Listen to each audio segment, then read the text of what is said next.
দেখুন, অপারেশন সিন্দুর তো আছেই, তার জন্য সারা বিশ্বে এই যে আমাদের সেনার যে পরাক্রম এবং পাকিস্তানের যে চরিত্র, এটা তুলে ধরার জন্য আমাদের এমপিরা যাচ্ছেন এবং সমস্ত দলের এমপিরা তাতে অংশগ্রহণ করছেন। বিশ্বের বিভিন্ন দেশে গিয়ে এই বিষয় তুলে ধরা হবে এবং স্বাভাবিকভাবেই যেমন টেরোরিজমের বিরুদ্ধে সবাই এক হয়েছে, ভারতের নেতৃত্বে এটা এগোবে।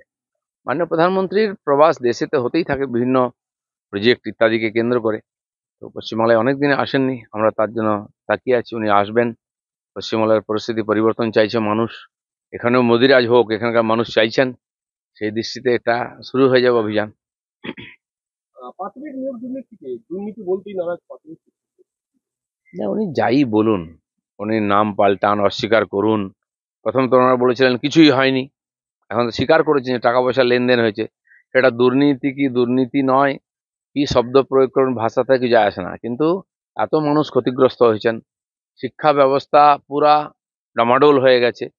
আর এই যে টাকা লেনদেন হয়েছে অবৈধভাবে, এটা দুর্নীতি নয় তো কি? যাই বলুন, ভাষা যাই বলুন, দুর্নীতি হয়েছে, এটা বাংলার মানুষ বিশ্বাস করে। কোভিড কিন্তু এখন যায়নি, সতর্ক থাকতে বলছে চিকিৎসক। কোথায় দাঁড়িয়েছে?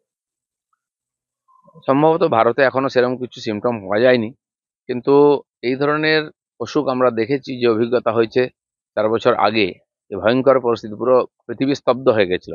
সেজন্য এই ধরনের অসুখ তো কখন কোন দিক দিয়ে ঢুকে যাবে জানা নেই, আর এর রং রূপ পরিবর্তন করতে থাকে, বিভিন্ন রূপে বিপদ নিয়ে আসে। সেই জন্য অবশ্যই সতর্ক থাকা উচিত এবং যারা এক্সপার্ট আছেন তাদের কথাকেই মানা উচিত সবার। সর্বদলীয় দলে অভিষেক বন্দ্যোপাধ্যায় দিল্লি রওনা দেবে। চলো, প্রথম তো টিএমসি কাউকে পাঠাবে না বলেছিল, কমপক্ষে গেছেন, ভালোই। তিনি যুবনেতা, তার অভিজ্ঞতা বাড়ুক, ভারত যেটা চাইছে বিশ্বের সামনে তুলে ধরতে। আজ টিএমসি পারলেও চাইলেও পালাতে পারবে না, তাহলে লোকে ওকে দেশদ্রোহী বলবে, পাকিস্তানপন্থী বলবে। আর আমি শুনলাম নতুন একটা ফান্ডা শুরু করেছেন ওনারা, যেখানে কাশ্মীরে নাকি গুলিগোলা চলেছে, সেখানে নাকি তাদের এমপিরা যাবেন।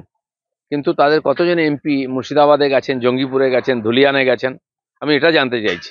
এমএলএদের বা নেতাদের একটা টিম তো পাঠাতে পারতেন ওখানে, যে হিন্দুদের বাড়িঘর ভাঙা হয়েছে, যে মন্দির ভাঙা হয়েছে, যারা খুন হয়ে গেল। মমতা ব্যানার্জি নিজেই অনেক দেরিতে গেছেন, সব এভিডেন্স নষ্ট করে দেওয়ার পরে। ওনার নেতারা এখান থেকে যাওয়া হচ্ছিল কলকাতার একটা টিম, তাহলে ওখানে হিন্দুরা ভাবতো যে হ্যাঁ, বাংলার লোকেরা আমাদের সঙ্গে আছে, সরকার আছে। ওখানকার যেই এমএলএরা এই গন্ডগোল করিয়েছে তারাই ওখানে চিৎকার চেঁচামেচি করে উত্তেজনা বাড়িয়েছে, টিএমসি অন্য নেতারা যাননি। উত্তরবঙ্গে 8 জেলা প্রশাসনিক আধিকারিকদের নিয়ে বৈঠকে ওনার দলেতে উনিই আছেন, সংগঠন উনি দেখেন, সরকারও উনি দেখেন, সরকারটা আছে কিনা দেখতে যান মাঝে মধ্যে, কি চলছে গ্রামেগঞ্জে। তো অনেকদিন পরে উত্তর বাংলা গেলেন, ওখানে বৃষ্টি হচ্ছে, ঠান্ডা আবহাওয়া, এখানে তো খুব গরম, ঘুরে এলেন একটুখানি। আমাদের ভিডিও ভালো লাগলে লাইক এবং শেয়ার করুন, কমেন্ট সেকশনে গিয়ে জানান আপনাদের মতামত। আরও ভিডিও পেতে আমাদের চ্যানেল সাবস্ক্রাইব করুন এবং প্রতি মুহূর্তে খবরের আপডেট পেতে প্রেস করুন বেল আইকন।